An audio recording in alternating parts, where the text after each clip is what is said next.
Helo, siwmai a chroeso i benod arall o bodlediad Rygbi Cymru.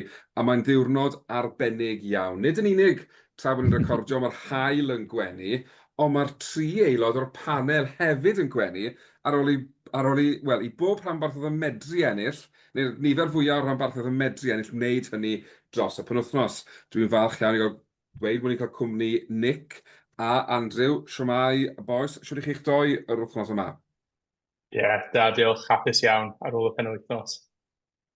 Lle Na, dwi'n grediad. hapus Ti'n hefyd. Nick? Dwi'n hapus hefyd efo'r tywydd yn braf, so grêt.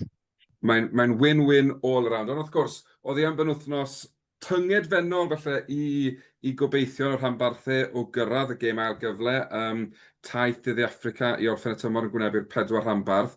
A wel, mae'n anhygoel meddwl ar ôl 16 wythnos bod ni mewn sefyllfa le bod 3 rhanbarth dal o bosib yn fathemategol yn medru cyrraedd y gêm ail gyfle. Pwy fydde'n meddwl ar ôl ymgyrch sâl Cymru yn y chwe gwladol, a popeth ym myd Rygbi Cymru dros y blwyddyn diwethaf. Be bynnag, ni'n syth mewn iddi nos Wener, Parc yr Arfe, dan i sang wrth iddyn nhw groesawu Munster, ac oedd Andrew yn rhan o'r 11,000 oedd yn y dorf. Andrew, wel, am gêm, am awyrgylch, am ganlyniad, mae'n rhaid bod ti'n ddyn hapus iawn yn ganol Caerdydd nos Wener. Sicr. O'n i ddim yn disgwyl ennill pryd o'n i'n mynd mewn. Wastad yn fel gobeithiol. Un oedd o'n i wedi chwarae Toulouse tymor diwetha, a ni dal rhyw rhan o fi yn meddwl, ni gallu curo Toulouse, ond gyda Munster, o'n i just fel hanner a hanner, oedd y gallu mynd naill ffordd. Just mor hapus i ennill, a y ffordd wnaethon ni ennill. Ni really di ffrontio lan, ac yn wedig tuag at y diwedd, oedd yn edrych fel falle, oedd Munster yn gallu creu rhywbeth, ond o'n i jyst i performio'n really dda yn wedig amddiffynol. So awyrgylch clas, fi dal yn hapus rhyw bron wythnos ar ôl. Na, gallai gredu. A Nick, fel, dwi'n siŵr o ti fel fi'n gwylio fo ar y teledu, faint mor bwysig ynghyd destun popeth sydd wedi digwydd i Gaerdydd dros yr wythnosau diwethaf? Faint mor bwysig oedd hi bod nhw ddim yn unig yn rhoi perfformiad fel hyn yn ei gêm ola adre, ond bod nhw'n gallu dod bant ar fuddugoliaeth na'n erbyn tîm fel Munster? Mae jyst dangos, dyn ni dal yma fel tîm yn Gymru a bendant i Gaerdydd. Gêm hanfodol ennill a un i'r Gaerdydd yn erbyn Tor Fawr a Swnllyd. So mae'n braf i gweld hynna yn Cymru, yndi? Yn sicr, fi'n credu yn wedi ar ôl, wel, i Gaerdydd yr wythnosau diwethaf, ond i rygbi Nghymru'n gyffredinol, ers cwpan y byd, ers y golled erbyn yr ariannyn, does dim lot i mynd yn iawn i rygbi yng Nghymru. Mae wedi bod yn 19 mis caled. A wedyn, oedd gweld y chwaraewyr yn rhoi gymaint i gêm, wel, a falle bod yn onest, oedd neb lot yn disgwyl Gaerdydd i ennill, achos dyn ni'n mynd draddodiadol fel rhanbarthau'n gwneud yn dda erbyn tîm o Ddiwerddon. Ond fi'n credu, fel o ti Andrew sôn, oedd y ffordd nhw'n ffront o lan, oedd e jyst yn wych i weld. A mae'r un hen ddadl, tasau'r tîmodd Cymru di chwarae bob penwythnos, fel iddyn nhw chwarae penwythnos diwetha, byddwn ni ddim yn cael dadl am oedden nhw'n gorffen yr 8 ucha. Byddwn ni'n gorffen ble'n yr 8 ucha am nhw'n gorffen. Ond o ran safbwynt Gaerdydd nawr, Andrew, dwi'n cymryd bod ti'n dawel ffyddiog falle bod yr 8 ucha o fewn gafel, neu dwi'n gweud gormod fyna?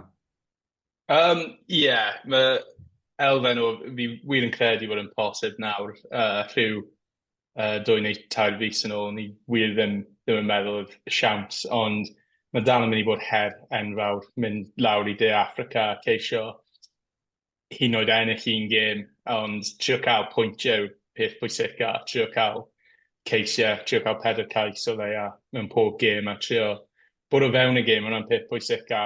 Gêm gyntaf yw'r Bulls, a sa'n siŵr be i ddisgwyl chwarae yn altitude, ond mae'n mynd i bod yn her dda i chwaraewyr. Mae siawns nawr gyda nhw, mae'n dwylo nhw i fod yn onest. Felly, fi'n siŵr o fod meddwl, os yn chwarae ni fel ni wedi chwarae nos Wener, fi'n, wir gobeithio. Un peth amlwg, Nick, sy'n mynd o blaid Gaerdydd, yw maen nhw'n dîm sy'n sgorio ceisiau, maen nhw'n dîm sy'n eisiau chwarae rygbi. Efallai na fydden nhw'n ennill gêm yn De Affrica, ond bod nhw'n gallu sgorio 4 cais yn y 2 gêm, 47, 48 pwynt. Bydden ni'n meddwl, bydden nhw bron a fod yn garantid 8 ucha, a bydden nhw'n anlwcus iawn falle, a fel mae tymor di mynd i beido orffen yr 8 ucha o fan hyn. Ie, dwi'n cytuno. Os nhw'n cael rhywbeth allan o'r y 2 gêm yna, dwi'n disgwyl nhw'n mynd trwad i'r uwch yr 8 uchaf. Maen nhw clinical di'r Caerdydd, dwi'n meddwl di gair. Ond am diffyn wedi gwella hefyd. Oedd Falatau yn hygol. Ond wel, pawb yn y tîm oedd chwarae na. So felly, gallu, dwi'n meddwl, mynd i'r De Affrica efo chydig bach o hyder a cael rhywbeth allan o'r taith. Mae'n anhygol, ti'n sôn am Falatau fyna, a bob tro mae rhywun yn meddwl, a dyw e falle wedi mynd dros, a dyw dyddiau gorau'r rygbi fe droso, a dyw ni'n dechrau gweld y diwedd, mae'n rhoi perfformiad fel gwnaeth yn erbyn Munster. A mae'n atgoffa ni i beido byth reit o fe bant. Mae'n chwarae fel wythwr sy'n ar one-man mission i fod ar awyren i Australia yr haf. Wrth gwrs, mae lot o waith yn ei felly gyrraedd fyny, ond mae cael rhywun fel Falatau yn arwen o'r blaen yn gymaint o hwb i'r chwaraewyr ifanc a hefyd i'r dorf. Mae fe'n codi'r holl beth a mae jyst yn rhoi'r extra 10% na falle sydd angen ar chwaraewyr i gael buddigoliaeth yn erbyn tîm fel Munster. Bendant. Sorry, Nick. Na, jyst dweud, hefyd, pob clod i'r tîm yr hyfforddwyr. Dwi'n gallu weld cynnig ar y ffordd, maen nhw wedi cymryd cam ymlaen fel tîm. A pob clod i'r hyfforddwyr hefyd, sydd wedi trefnu hwnna. Odi, wrth gwrs, mae wedi bod yn gyfnod anodd i'r hyfforddwyr gyda Matt Sherratt yn cymryd swydd Cymru. Mae wedi bod lot o chop and change fyny hefyd. A mae rhaid ni gofio, dwi'n mynd credu bod Gaerdydd i ennill gêm yn mis Ionawr a mis Chwefror. Felly mae'r ffaith maen nhw wedi troi hwn i gyd o gwmpas. O'n i'n hynod o fawr. Dwi'n mynd gwrs o ti Andrew yn gallu gweld le o ti yn parc yr arfe, ond oedd y camerau'r teledu yn dangos Sherratt yn dathlu ar ddiwedd y gêm. A faint oedd yn amlwg yn ei olygu iddo fe. A fi'n credu yn rhy aml mae hyfforddwyr, maen nhw'n cael i hyfforddi i fod yn robotic a ddim dangos gormod o emosiwn, ond oedd hwnna'n meddwl lot i Sherratt. A da iawn fe am ddangos faint oedd yn ei olygu iddo fe hefyd. Sicr. O'n i wedi clywed neithiwr oedd Sherratt ar podlediad Jim Hamilton y rugby pod a ddyn siarad faint mae'n hoffi'r swydd oherwydd oedd lot o chat am falle ni wedi weld lot o speculation bod yn falle mynd i fynd i Japan gyda Cymru a falle mynd i bod yn hyfforddi o dan Steve Tandy, ond mae'n gyd yn speculation ar hyn o bryd. Ond mae'n glir bod e'n mwynhau y swydd, a cael cofio sut oedd wedi dod mewn i'r swydd oedd gwrdd da young di gadael a fe bach yn it was one man for himself yn reiddiol, a mae wir di cymryd y siawns a fi'n hapus iawn gyda sut mae wedi datblygu'r tîm a mae'n tîm fi'n wir yn mwynhau cefnogi a sa di gallu dweud yna yn y gorffennol. Mae hwnna'n wych i glywed. A weithiau, dyna beth sy'n angen iddo fe, yw sbarc o rhywun gwahanol, falle tu fas y bybl, rhywun dyn ni'n nabod, fel gaethon ni rhywbeth tebyg pan ddath Pifac i'r Scarlets, nath e just fel, o neb yn disgwyl yr effect nath ddigwydd. A fi'n credu, ni'n gweld hwnna'n Gaerdydd nawr, mae'n teimlo fel bod Sherratt i ffindo'r fformula sy'n gweithio iddo fe ac i'r chwaraewyr, a maen nhw nawr yn pigo buddigolaethau lan, felly, o'n nhw ddim yn gwneud tymor diwetha a ddim wedi gwneud mewn tymhorau cynt. Felly, os gallen nhw gadw un, fi'n credu bydd Gaerdydd yn brwydro am yr wyth ucha dros y tymor nesaf. Yn amlwg, mae gyd yn dibynnu ar beth sy'n digwydd gyda materion oddi ar y cae, ond gobeithio gall rhain i gael ei sorto, bod ni yn gweld tîmoedd o Gymru yn brwydro am yr wyth ucha yn dymhorol, hytrach am ei flash in the pan i'w lenni, really, yn dyfa. A gobeithio fydd y mwy o arian, dwi'n sicr am Gaerdydd, ond y lleill, bydd yr mwy o arian, wel, gobeithio clywed, mae'r mwy o chwaraewr efo o safon yn uwchnegu i'r carfan am blwyddyn nesaf. Yn sicr, yn sicr. Ac wrth gwrs, sôn am arian fyna, mae adeg hyn o'r tymor le ni'n gweld y tîmoedd yn cyhoeddi pwy sy'n gadael Gaerdydd ddim wedi cyhoeddi'r rhestr eto, yn ddealladwy'n yn egluro'r cefnogwyr a'r gwefannau cymdeithasol yn sgil popeth ddigwyddodd, bod nhw ddim eisiau rhyddhau y rhestr eto. Andrew, ambell i enw yn cael ei dafio gwmpas fel sydd yn gyffredin yn y wasg. Unrhyw enw ti wedi gweld beth ti'n siomedig i weld nhw'n gadael, neu wyt ti'n deall falle'r enwau sy'n cael ei sôn am bod nhw'n gadael? Ie, fi sicr yn deall, fel, yr unig rhai ni'n gwybod sy'n gadael ar hyn o bryd yw Rhys Litterick a Thomas Young, a mae Rhys Litterick eisiau chwarae rygbi rhyngwladol, fi'n meddwl mae hwnna'n bwriad yw mynd lan i'r Alban, chwarae Caeredin, so deall hwnna, hefyd gyda Thomas Young, ni'n cael teim basiwn tymor nesaf, felly mae jyst bron yn swap fyna, a fi'n meddwl ni'n cael rhyw... Sa'n credu bod ni'n wella wrth cael basiwn, a mae Thomas Young wedi bod yn just awesome i ni dros y tymor i diwetha, ond mae basiwn lot fwy ifanc na Thomas Young, felly fi'n deall byw bwriad Caerdydd o cael basiwn yn fyna. Ond ie, mae'n ambell enwau fel Evan Daniel a Ellis Bevan. Dwi'n yn siom, oherwydd maen nhw wedi dod trwy'r academy. Felly, chi eisiau dal arno chwaraewyr fel yna, ond eto fi'n deall, maen nhw ddim yn cael, maen nhw ddim yn dechrau gemau ar hyn o bryd. Felly, os maen nhw'n mynd rhywle arall, yn wedi maen nhw'n aros yn Gymru yn ôl pob sôn. Felly, os maen nhw'n ceisio cael rhyw profiadau rhyngwladol, fi'n sicr deall. Ie, fel ni'n sôn, dim rhestr cadarnhaol eto, ond sioedd yn y wasg. Felly, symud ni'n ymlaen i ddydd Sadwrn nawr, a Nick, dechreuad reit araf i'r gwelch, ffi'n dweud 10 i ddim lawr, ond yna shackles yn dod i ffwrdd yn wedig yn rhael hanner a yn rhedeg yn wyllt.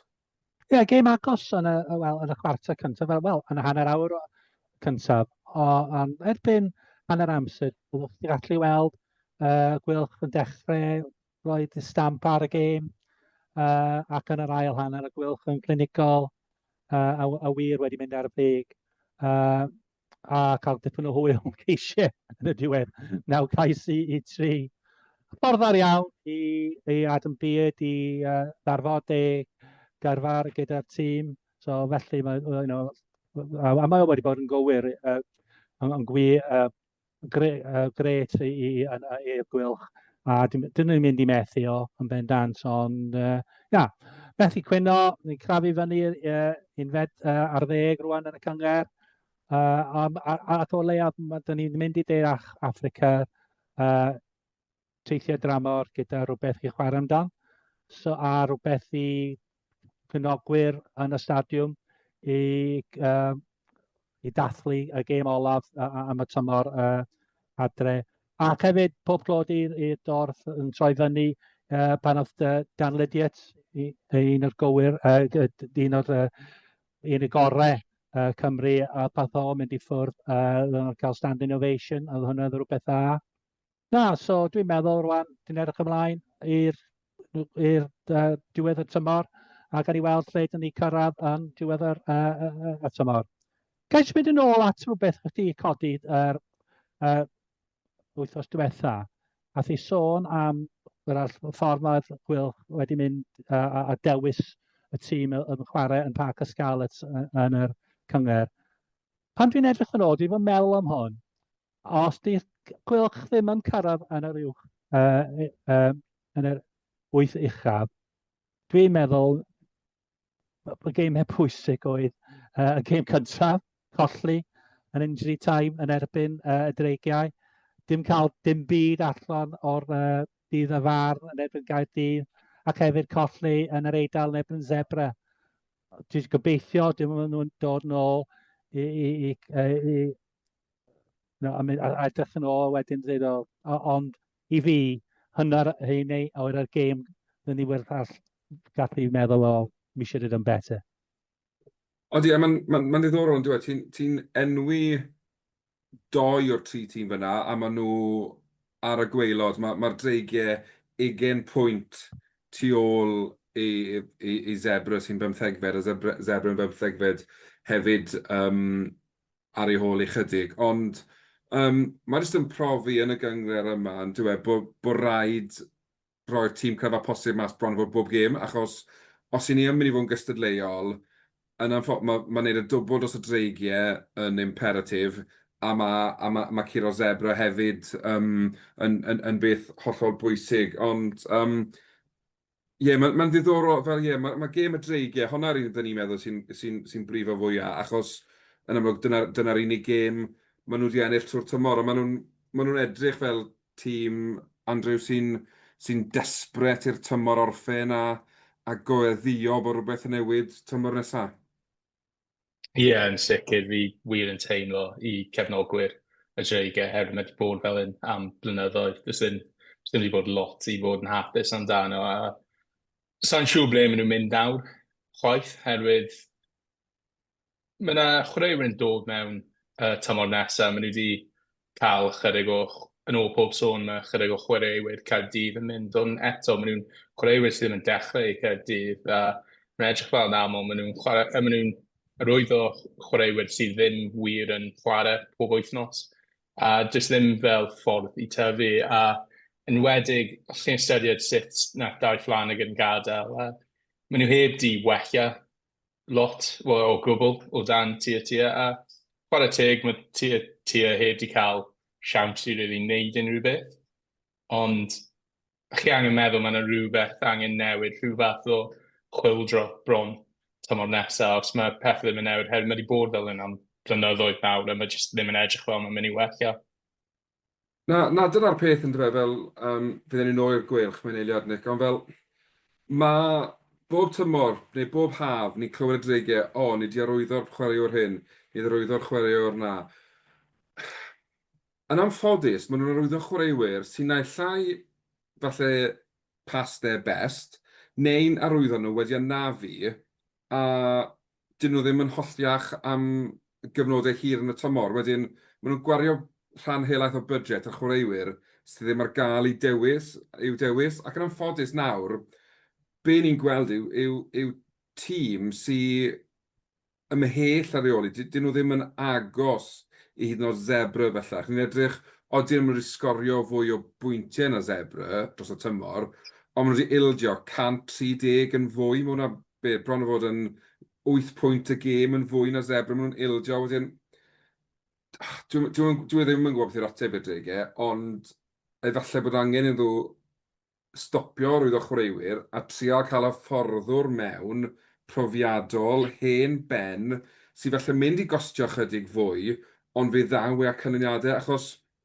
di'r cefnogwyr, dyn nhw'n poeni fel mae'r dreigiau'n ennill, maen nhw'n desbryd i weld y dreigiau'n ennill, a fi'n credu mae Rygbi Cymru'n desbryd i weld y dreigiau'n ennill ar un o bryd.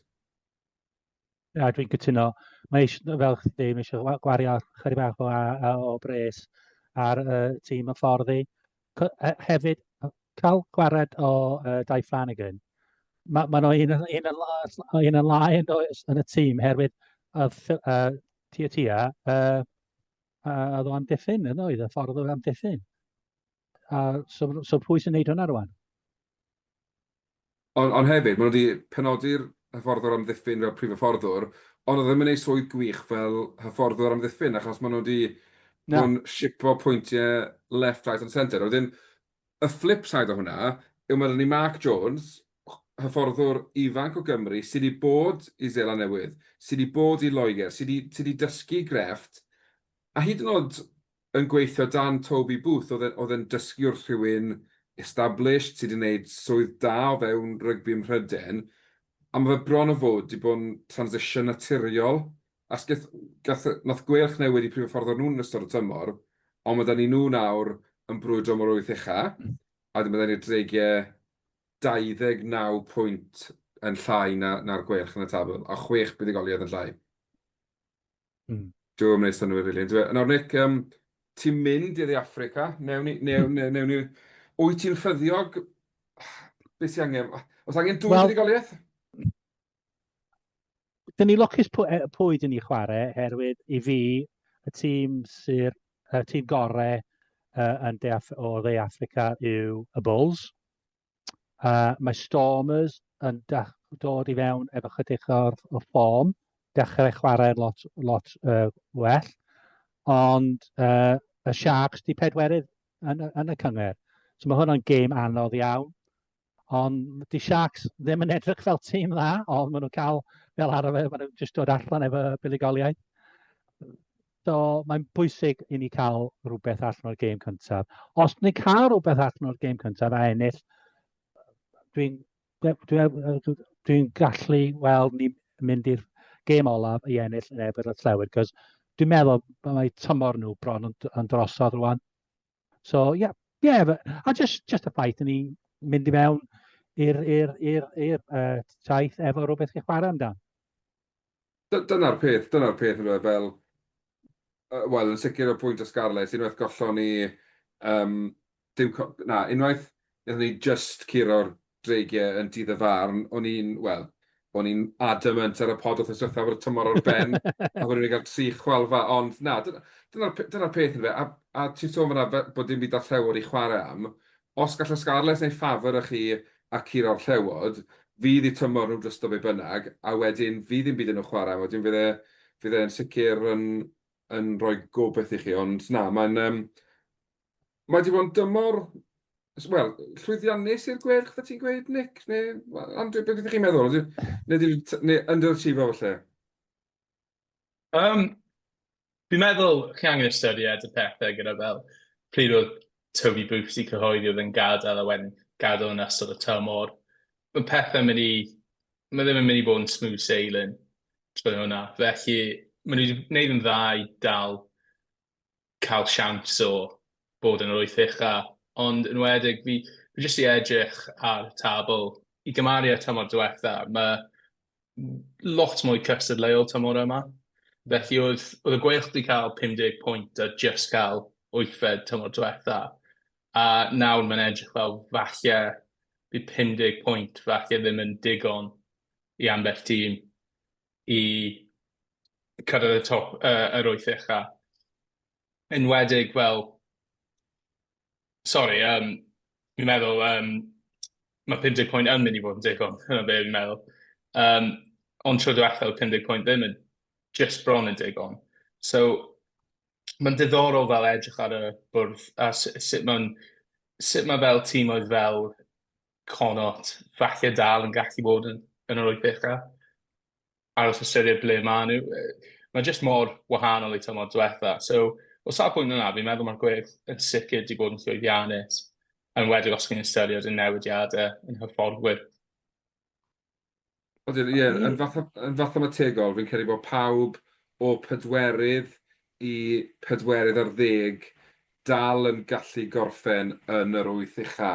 Odi, mae wedi bod yn glos. Ac o bosib, mae hwnna'n helpu tîmoedd Cymru, achos le'n y gorffennol, felly mae da ni 6 tîm sy'n rhedeg bant ar gemau, a di mae fel 10 tîm yn ffeithio am 2 safle. Mae'r ffaith bod Munster wedi stryglan, mae'r ffaith bod Ulster yn chwarae'n effernol, benna trwy'r tymor. Benetton ddim wedi bod cystel. Mae wedi rhoi yr hwb na falle i dîmoedd Cymru sylweddoli mae dan ni gobeith. Achos ar hyn o bryd, mae fwy o rhanbarthau Gymru yn y top, yn yr wyth ucha, na sydd o'i Iwerddon, yr Eidal a'r Alban. Wedyn, felly bod pethau chi'n mynd yn wych i ni yn rhyngwladol, ond mae yna obeth o hyd yn rhanbarthol bod tymor am orffen yn llwyddiannus.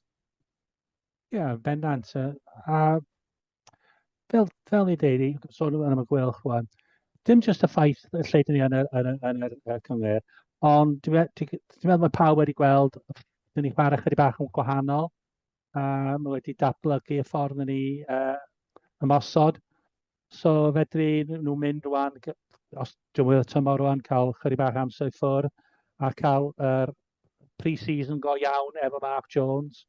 Tiprig symud wedyn i y ffordd amddiffyn. So fedri nhw adeiladu o lle maen nhw, be bynnag maen nhw'n gorffen blwyddyn yma.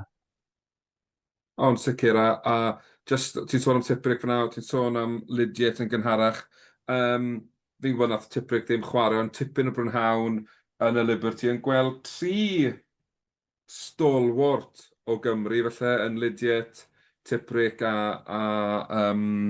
Adam Beer yn symud i Ffrainc. Mae'n tipyn o hit pan ni'n meddwl bod y 3 na'n gadael, felly Cymru yn yr un haf. Maen nhw wedi bod yn beth yw'r gair fi'n meddwl, maen nhw wedi bod yn was ffyddlon i Gymru a'i rhanbarthau ar hyd y blynydde. O'n bedant. Wel, wrach mae Tiprig mynd i wneud Reili Lo un blwyddyn arall. Pam lai, wel, mae'n ddigon ffit, ni wedi gweld yn cyflamu lawr y can. Ond just y ffaith yn ei sôn, ni'n eisiau bod heb y fforddwr amddiffyn a blwyddyn arall. Cos mae'n anodd i rannu'r chwarae a'r hyfforddi yn dydi. O, yn sicr. A ni'n gweld fan bod detriment wedi bod ar draws y rhanbarthau, really, pan maen nhw wedi bod un hyfforddwr yn bryn. Mae'r ardal yna o'r gêm yn dioddef fel pwy bynnag dîm sydd yn dioddef ohono fe. Felly, wel ie, pob lwc. A unwaith eto, gwelch na'r dreigiau ddim wedi cyhoeddi rhestr llawn o pwy sy'n gadael. Felly mwynhad i Africanig a gobeithio... Diolch yn fawr iawn. Gobeithio rhywbeth dati ddathlu. A sôn am dathlu, wel, oedd hi'n wyllt yn gorllewin Cymru nos Sadwrn. Oedd hi'r Scarlets, giro Leinster, fi'n gwybod anodd credu, o 32 i 22. A fi'n credu tro cyntaf mewn blwyddyn a hanner bod Leinster ddim wedi cael unrhyw bwynt mewn gêm o fel losing bonus point na dim byd fel ni. Mae eisiau fi ymddiheuro i'r Scarlets, achos nes i'n rhoi unrhyw llygedyn o obeth iddyn nhw wythnos diwetha. O'n i'n mynd disgwyl dim byd i blaw crysfa. Ond bach fel Gaerdydd nos Wener, oedd e just fel, o'n nhw gyd up for it, a rili moyn gadael i marc yn gêm adre ola'r tymor, wel, fi'n peth gorau mae Gareth Davies di wneud yw ymddeol o rygbi rhyngwladol, achos mae jyst yn edrych fel chwaraewr gwahanol ar hyn o bryd. Oce, mae box kicks e dal yn dubious, ond ar y cyfan mae fe... mae gêm mae popeth o fel Henry Thomas yn taflu passes... Hepburn yn taflu passes, that's o'n anghyfreithlon i brops taflu, a oedd yn ymdrech carfan gyfan, a mae jyst unwaith eto nawr, mae'r gobeith na bod ni'n gallu cyrraedd yr wyth uchel os ni'n gallu cael rhywbeth yn De Affrica, anhygoel.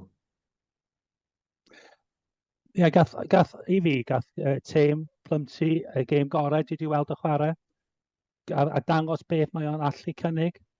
Pyn o'n cael y paent o bethau sylfaeno a peidio rhoi gormod o'r gicio cost i ffwrdd. A mae'n oedd o'n edrych dipyn o player nos Sadwrn lawr yn y gorllewin. Do, gath e un moment le nath e dacl hwyr neu shoulder back, neu nath e rhywbeth, a ni fel, oce, na one free hit is stop nawr. A fi credu ar ôl hynny, nath e sort of sylweddoli, wel, lle beidio roi cicio cost bant, achos ni yn y gêm ma. Dyna oedd yn foddhaol i weld, o'n i'n meddwl, oedd bod Leinster yn bygwth yn ôl mewn i'r gêm, bob tro Scarlets yn sgorio, oedd Leinster yn lawr o sgorio yn syth ar ôl ni. Oedd rhywbeth yn gweud wrthau, oedd y Scarlets jyst i weld, oedd i pennau nhw'n switched on, a ar ôl 70 munud o'n i dal yn meddwl o'n i golli, o'n nhw'n gryf yn amddiffynol, o'n nhw'n mynd weld fel bod nhw'n moyn gadael Leinster sgorio pwyntiau hawdd, achos dyna ma'n gwneud mor aml yw sgorio pwyntiau hawdd, ond camgymeriadau Scarlets helpodd Leinster. o'n i'n meddwl, fel uned amddiffyn, o'n nhw'n dda iawn o Sadwrn. Ie, sicr. Sorry. O, sorry. Ges i ddim y siawns i gwylio'r gêm, o'n i'n brysur trwy gydol di Sadwrn, ond o'n i'n cadw golwg ar y sgôr. A o'n diddorol, fi'n meddwl mae Leinster tîm, mae pawb yn Cymru a falle pawb yn Ewrop yn mwynhau cysau, herwydd maen nhw jyst mor dda. So oedd e'n gret i weld Scarlett ennill, ond enwedig, o'n i'n siarad am teim Pumdri jyst nawr, Wy'n meddwl sut fe wedi cymryd cais jyst mor dda. Fi'n disgwyl i weld ar y taith i Japan yn yr haf. Ond mae jyst mor dda i Scarlett rhoi gêm fel na ymlaen. Yn wedig, nes i gwylio'r gêm y dreigiau dydd y fan, a o'n i'n cytuno, o'n i ddim yn disgwyl lot o siawns i Scarlett di Sadwrn. Ond i jyst troi lan fel na, mae'n rhywbeth dda eto i'r cefnogwyr. Fel, mae'n wedi bod ambell gêm, mae'n ddim wedi bod yn hoff ohonyn nhw. Ond mae hwnna'n, just canlyniad gwych i rygbi yn Cymru yn gyfan gwbl. A braf hefyd i weld Dwayne Peel yn dangos chydig bach o emotion ar ôl y gêm hefyd, cos oedd ddim arfer dangos llawer nac di, ond braf i weld o mor hapus efo'r buligoliaeth. Ond sicr, a fi'n credu maen nhw'n sylweddoli falle beth maen nhw yn llwyddo i wneud fel hyfforddwyr yng Nghymru. Fi'n casau bang ymlaen ar un peth. Mae'r ffaith bod ni'n mynd i Africa gyda'r 3 tîm yn brwydro wyth ucha yn rhywbeth fi'n credu bydde regional fans mwyaf wynaid Cymru di meddwl bydde'n digwydd, really. Fel o'n i'n llythrenol ni'n gobeithio fydden ni un tîm yn y 10 ucha a fydde'r 3 arall falle 12fed i 15fed neu rhywbeth. O'n i ddim yn meddwl bydden ni'n cyrraedd y pwynt hyn le bod ni'n wirioneddol yn targedu wyth ucha. Fi'n credu mae'n wych i weld, ond wrth gwrs, mae rhaid ni nawr weld y 3 rhanbarth yn baco lan y buddigolaethau yma dros benwythnos yn De Affrica. Fi'n gwybod bod yn her wahanol, ond mae sicr, mae'n rhoi llygedyn o beth i ni. A sôn Gareth Davies, faint mor eironig oedd e bod e'n paso record Steph Evans am geisiau yn gêm ola adre Steph Evans. Mae fe ar y rhestr sydd wedi cael ei gyhoeddi'r Scarlett. Maen nhw wedi cyhoeddi pobl chwaraewr yn gadael. Lle mae Steph Evans yn un sy'n gadael, Sean Evans, Iwan Lloyd, wrth gwrs, sy'n gwybod yn mynd adre i Gaerdydd, Alex Craig yn symud i Glasgow. Dwi'n cymryd yn debyg i Rhys Litterick eisiau bod yn stalwart yng Ngharfan yr Alban. Wedyn mae chwarae yn Alban. Mae'n helpu ni Charlie Titcomb. Lot o sôn am y maswr ifanc, falle yn yr wyddod o Caerlir, Evan Jones a Ed Scragg. O'r rhestr yna, fyddech chi'n arwyddo, wel, unrhyw un sydd ddim wedi cael ei arwyddo'n barod, fyddech chi'n cymryd nhw'n rhanbarthau Cymru, neu a dyn nhw falle ddim cweit yn cyrraedd y safon disgwyliedig? Wel, fyswn ni byddech chydig bach fel Bevan Charlie Titcomb, os di Owen Williams fel mae'n sôn yn symud i'r Provence, Ffranc, dwi'n meddwl. Os di hwnnw'n digwydd, bydd y gwelwch yn angen maswr arall tu ôl i Dan, a Walsh yn gallu chwarae rhif 10 hefyd. Neb arall. Na, sori. No, mae'n iawn. Fi'n cytuno hefyd. Fi'n meddwl, wrth i chi enwi'r wrth i chi mynd trwy'r restr yna, fi'n deall falle pam nhw'n gadael, nhw falle ddim yn cystal i gêm proffesiynol yn Cymru. Chwaraewyr dda yn sicr fyna, ond rhai sydd di arwyddo cytundebau yn barod, maen nhw'n chwaraewyr gorau fyna o bellffordd. So, fi'n meddwl falle, deall yn sicr pam maen nhw wedi rhyddhau ambell chwaraewyr fyna. Ond yn y ffordd, mae anafiadau ac ati wedi disrupto Steph Evans dros y blynyddoedd diwethaf yma. Mae wedi colli bach o pace nawr, felly mae'n gwneud synwyr. A gyda'r gweddill, dyn nhw'n wedi chwarae digon, felly boed hynny, efallai bod nhw ddim ddigon da ar lefel, neu bod chwaraewyr eraill yn eu safleoedd nhw. Na, mae'n part and parcel o chwaraeon proffesiynol yn anffodus. Mae'r Scarlets wedi bod yn brysur. Jake Ball, allan o ymddeoliad. Dwi'n gyffroes am hwn, ond fi'n fan enfawr o Jake Ball. Dwi'n gwybod, beth chi'n meddwl o'r wyddor rhywun sydd wedi ymddeol o'r ail adran yn Japan? Ydw yn bold move? Mae'n diddorol oherwydd mae'n fan ffeifr diwedd y dydd, so fi'n meddwl mae'n rhywbeth dda i'r cefnogwyr. Yn wedyn fi'n meddwl siŵr o fod Jake yn mynd i joio dod nôl adre i llunelli. Felly, mae yna lot o chwaraewyr sy'n gallu chwarae yn yr awreng yn barod yn y Scarlets. Felly, mae'n just dda i gael enw fel Jake Ball. Ie, mae hi wedi chwarae am ambell amser, ond un oed os mae'n chwarae hedyn neu 5 gêm tymor nesaf, mae'n mynd i fod yn meddwl awyrgylch dda yn y stadiwm os mae'n dod mlaen. Getting the band back together, yeah, Carwyn. Wel, dyna beth yw e. Yeah, Ken Owens nesaf. Ie. Na, dyna beth yw e. Mae'n ddiddorol fi'n credu. Mae'n fel, odi, dwi'n mynd credu bod yn ôl i chwarae 15 gêm mewn tymor. Dwi'n credu bod yn ôl... A falle bod rhyw fel llygad, fel rhyw fath o hyffordd player coach, teip o beth, achos ni'n gwybod mae lot o fel... Mae fel, rhyw fel Jack Price na fi'n credu. Mae fe'n old school second row hefyd, bach fel Jake Ball. Mae Jake Ball yn cynnig mwy o gwmpas y caw. Wedyn fi'n gwybod, a di hwn falle y cyfle i Price dysgu wrth rhywun fel Ball a mynd a'i gêm i'r lefel nesaf pwy oer. Ond hefyd, prynawn yma, Kemsley Mathias wedi ail arwyddo cytundeb i aros gyda'r Scarlets. Sy'n benderfyniad da fi'n credu. Mae pil i weld fel bod e'n gallu rotato'r props reit dda, so mae fe'n, wel, mae gobeith falle bod ni bach o stability yn y garfan tymor nesaf nawr. A dyna ni, wythnos exciting yn Rygbi Cymru. Ar y cae, oddi ar y ca, wrth gwrs, mae lot i digwydd to. A Dave Redin yn cael i enwi fel cyfarwyddwr rygbi newydd yr Undeb Rygbi Cymru. Mae'n teimlo fel bod hi aros lot o amser i gael rhywun yn y rôl yma. Dyn sy'n gyfarwydd iawn o gweithio'n chwaraeon, wrth gwrs wedi bod ym Mhêl Drod, gêm Olympedd ac hefyd rygbi yn y gorffennol. Hapus bod nhw wedi dewis rhywun fel Redin, neu beth yw'ch barn chi, boes? Wel, a na i mynd cyntaf, os ydyn nhw'n iawn, Andrew. Ie, Dwi'n licio ffaith mae wedi cael gymaint o brofiad wahanol. A ffaith ddim yn dod o Gymru, chwaith ddim yn poeni fi o gwbl. Glywes i cyfweliad hir ath o'n wneud gyda Dan Bigger, a dwi'n licio ffordd mae'n siarad, be wedi clywed am arweinydd a datblygu systemau. Ond hefyd, ti'n gweld, mae'n dod drosodd fel rhywun sy'n mynd i gwrando, mae'n pwysig, ond bydd o'n digon dewr wedyn i dweud na hwnna di ffordd ni eisiau mynd ymlaen i gwella pethau.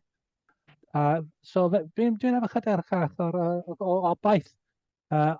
Proof will be in the pudding now. Ond dwi'n edrych ymlaen i fod dechrau llawn amser. Ath o sôn, mae ddim yn dechrau tan cyntaf o fis Fedi. O cyn hynny, mae'n fod ar rhan o broses, a mae'n bwysig yn bendant o'r penodi a ffordd newydd y tîm. Ie, fi'n meddwl, mae hanes fe yn chwaraeon yw ar y brig uchaf, so mae hwnna'n rhywbeth dda i gael yn sicr. Ond ei fod yn fel enw gyfarwydd i cefnogwyr Rygbi Cymru, falle mae hwnna'n be mae Rygbi Cymru angen. Rwy'n ni jyst dod mewn a just newid popeth ar hyn o bryd, herwydd mae popeth ddim yn gweithio ar hyn o bryd. So, unrhyw newidiadau mae'n mynd i wneud yn mynd i fod yn rhywbeth positif, fi'n meddwl, yn y dyfodol. Ond sicr, dwi'n cytuno ar ddoi chi. Mae'r ffaith bod e ddim yn involved yn Rygbi Nghymru a rhywun o tu fas o fishbowl yn help. Mae wedi dod mewn a mae wedi gweud yn barod, pwy o'r ffordd o'r nesaf, ma angen bod nhw'n lleoli yng Nghymru, a fi'n credu, mae'n joc nawr edrych nôl a meddwl am y peth, bod y fforddwr cenedlaethol ddim yn byw yn y wlad mae'n hyfforddi drwy gydol y flwyddyn, ond wrth gwrs, oedd neb eisiau dweud dim byd felly yn erbyn Gatland ar y pryd, a mae'r ffaith bod e wedyn yn dod mas a gweud hyn yn syth yn dangos bod e hefyd felly yn ymwybodol o pethau sydd wedi bod yn ymlaen, a bod e ddim di anwybyddu'r gorffennol, neu'r hanes diweddar, ond yn edrych arno fe fel reit. Beth ni'n gallu gwella yn immediate o'r hyn sydd wedi bod o'r blaen, a mae'r ffaith bod e'n yn siarad fel la yn arwydd da iawn yn ymfarn i, a ie, gobeithio bod y ffaith bod e ddim yn involved yn gwleidyddiaeth Rygbi Cymru hefyd o help yn y tymor hir.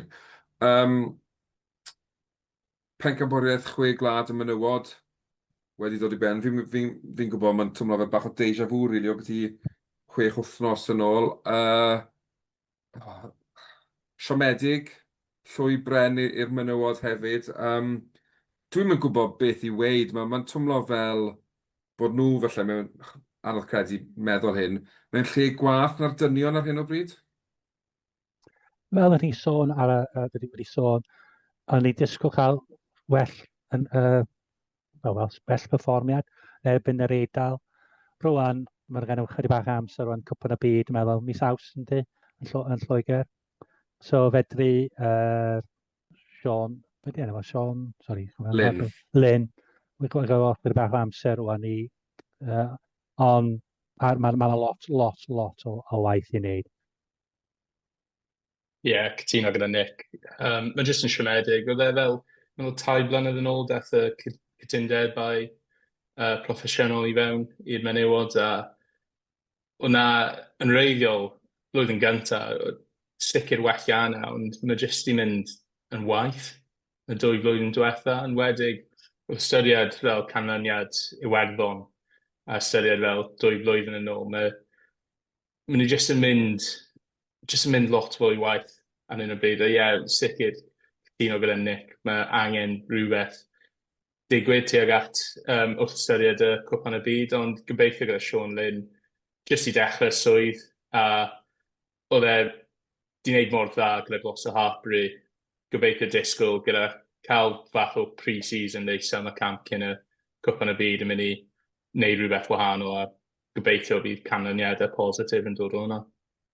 Ond yn sicr, achos mae wedi bod yn ymgyrch anodd iawn, Cymru'n ildio dros 200 o bwyntiau sy'n dros 20 pwynt y gêm ar gyfer taledd, a fi'n gwybod fel ni'n disgwyl efallai erbyn menywod Ffrainc a menywod Lloegr, achos mae'r ddwy wlad mor bell ar ei blaen i yn gêm y menywod, ond ni wedi cael crysfa erbyn Iwerddon ar Eidal hefyd, a mae gwaith caled o'i flaen a bosib allai fydd cwpan y byd yn rhy sydyn o ran disgwyl gwirthiau, ond jyst eisiau gweld perfformiadau gwell, a bod ni yn y frwydr a wedyn 6 gwad blwyddyn nesaf fi'n credu, hwnna falle fydd y prawf go iawn, le ni wedi cyrraedd i gymharu eleni, achos mae 3 mlynedd wedi mynd, fel ti Andrew'n gweud, a i fi, dwi'n cytuno, mae'n twmlo fel bod ni wedi gweithygu wrth i ni fynd mwy proffesiynol,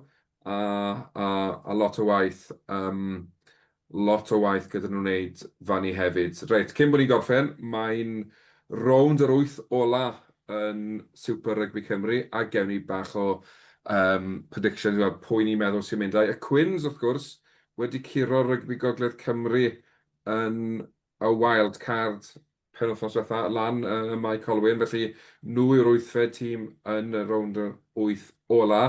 Wel, mae'r gêm gyntaf un enfawr. Caerdydd yn erbyn Pen y Bont. Daeth o ti, Andrew, gyntaf fel cefnogwr o Rygbi'n Nghaerdydd. Wyt ti'n ffyddiog bod y brifddinas yn mynd i gadw fynd tymor anhygol yn y gyngref?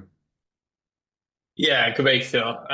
Chwaraewyr dda yn chwarae Pen y Bont, so maen nhw ddim yn fel easy ride by any means, ond disgwyl wrth ystyried safle Caerdydd yn overall standings, can disgwyl buddigoliaeth dydd Sadwrn.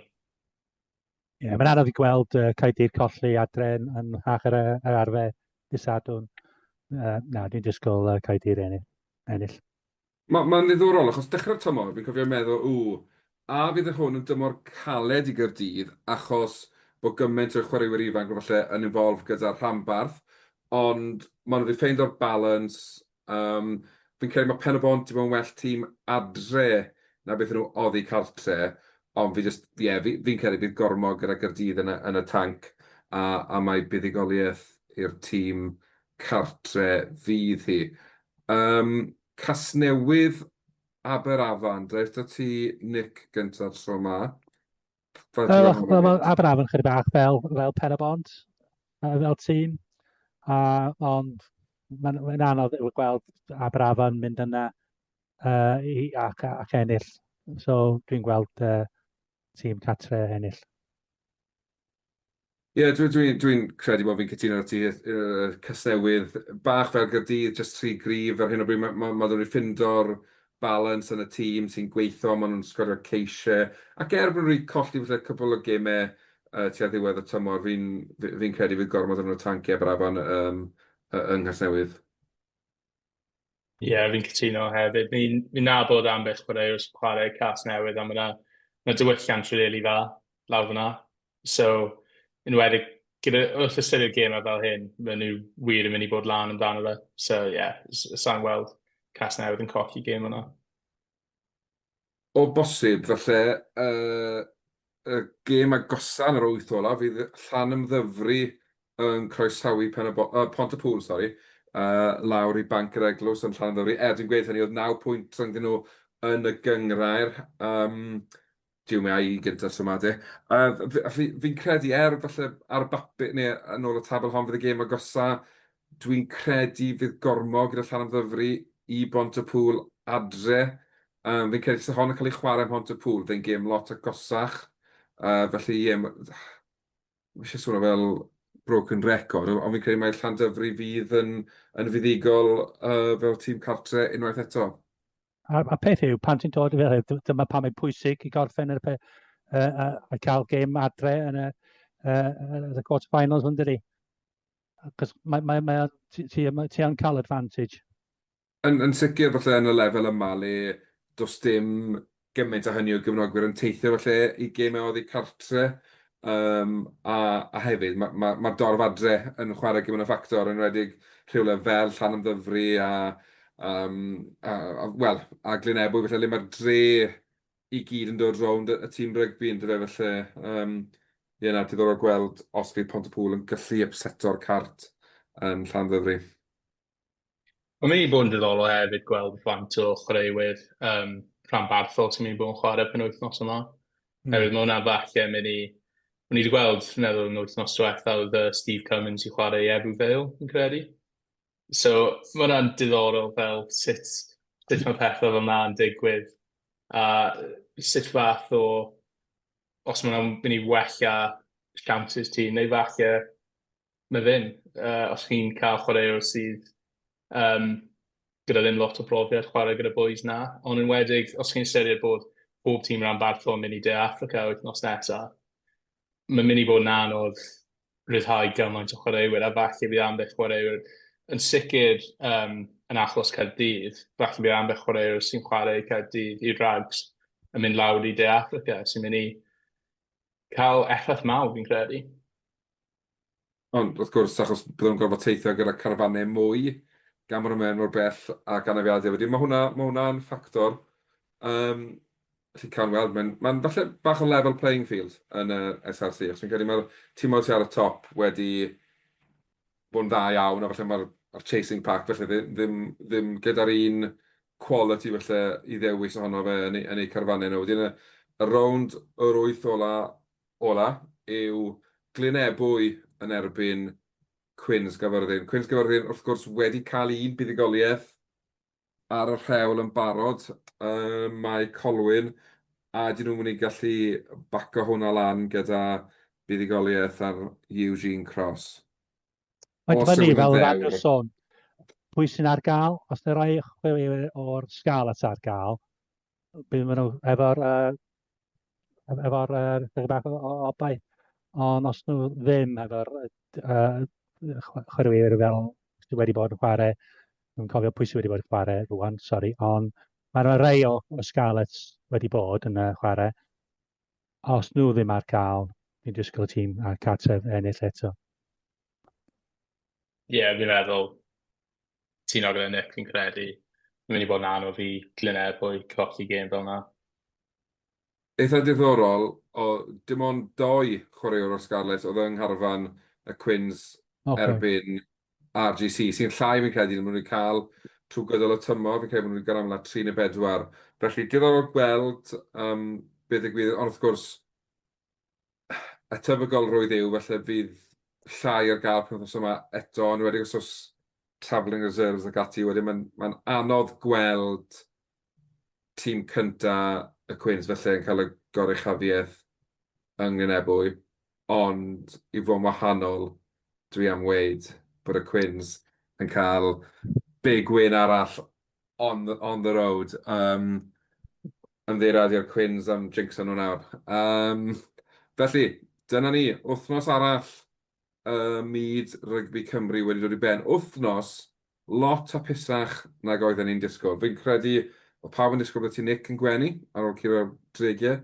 Dwi ddim yn sicr oedd Andrew na fi yn disgwyl bod yn gwenu gymaint ar ôl croesawu 2 o gewri Iwerddon i draw i Gymru. Felly, Nick, Andrew, unwaith eto, diolch yn fawr iawn i chi am eich cwmni. Diolch. Diolch yn fawr i chi gyd adre am wylio a gwrando. Nick, mwynhad i Africa, gweidda digon, a gobeithio gei di weld buddigoliaeth i'r gweilch allan yna. A peidio wneud be oedd y Scopol dwi'n wneud. Os oes ni fel tio'r caj, mae fyna am rheswm. Ond na, diolch yn fawr i chi gyd, a fe welwn chi wap. Hwyl fawr. Hwyl fawr.